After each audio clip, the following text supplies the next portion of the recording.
Numbers chapter 5. Then the Lord said to Moses, "Command the Israelites to send away from the camp anyone with a skin disease, anyone who has a bodily discharge, and anyone who is defiled by a dead body.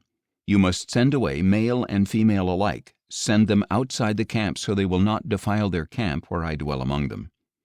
So the Israelites did this, sending such people outside the camp. They did just as the Lord had instructed Moses. And the Lord said to Moses, "Tell the Israelites that when a man or woman acts unfaithfully against the Lord by committing any sin against another, that person is guilty and must confess the sin he has committed. He must make full restitution, add a fifth to its value, and give all this to the one he has wronged. But if a man has no relative to whom restitution can be made for the wrong, the restitution belongs to the Lord and must be given to the priest along with a ram of atonement, by which the atonement is made for him. Every sacred contribution the Israelites bring to the priest shall belong to him. Each man's sacred gifts are his own, but whatever he gives to the priest will belong to the priest." Then the Lord said to Moses, "Speak to the Israelites and tell them that if any man's wife goes astray and is unfaithful to him by sleeping with another man, and it is concealed from her husband and her impurity is undetected, since there is no witness against her and she was not caught in the act, and if a feeling of jealousy comes over her husband and he suspects his wife who has defiled herself, or if a feeling of jealousy comes over him and he suspects her even though she has not defiled herself, then he is to bring his wife to the priest.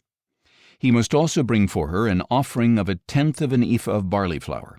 He is not to pour oil over it or put frankincense on it, because it is a grain offering for jealousy, an offering of memorial as a reminder of iniquity. The priest is to bring the wife forward and have her stand before the Lord. Then he is to take some holy water in a clay jar and put some of the dust from the tabernacle floor into the water. After the priest has the woman stand before the Lord, he is to let down her hair and place in her hands the grain offering of memorial, which is the grain offering for jealousy. The priest is to hold the bitter water that brings a curse, and he is to put the woman under oath and say to her, "If no other man has slept with you, and you have not gone astray and become defiled while under your husband's authority, may you be immune to this bitter water that brings a curse.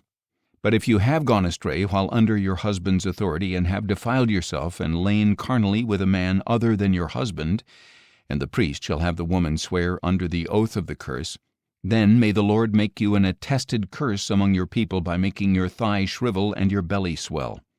May this water that brings a curse enter your stomach and cause your belly to swell and your thigh to shrivel." Then the woman is to say, "Amen, Amen." And the priest shall write these curses on a scroll and wash them off into the bitter water. He is to have the woman drink the bitter water that brings a curse, and it will enter her and cause her bitter suffering. The priest shall take from her hand the grain offering for jealousy, wave it before the Lord, and bring it to the altar. Then the priest is to take a handful of the grain offering as a memorial portion and burn it on the altar. After that he is to have the woman drink the water. When he has made her drink the water, if she has defiled herself and been unfaithful to her husband, then the water that brings a curse will enter her and cause bitter suffering. Her belly will swell, her thigh will shrivel, and she will become accursed among her people. But if the woman has not defiled herself and is clean, she will be unaffected and able to conceive children. This is the law of jealousy when a wife goes astray and defiles herself while under her husband's authority, or when a feeling of jealousy comes over a husband and he suspects his wife. He is to have the woman stand before the Lord, and the priest is to apply to her this entire law. The husband will be free from guilt, but the woman shall bear her iniquity.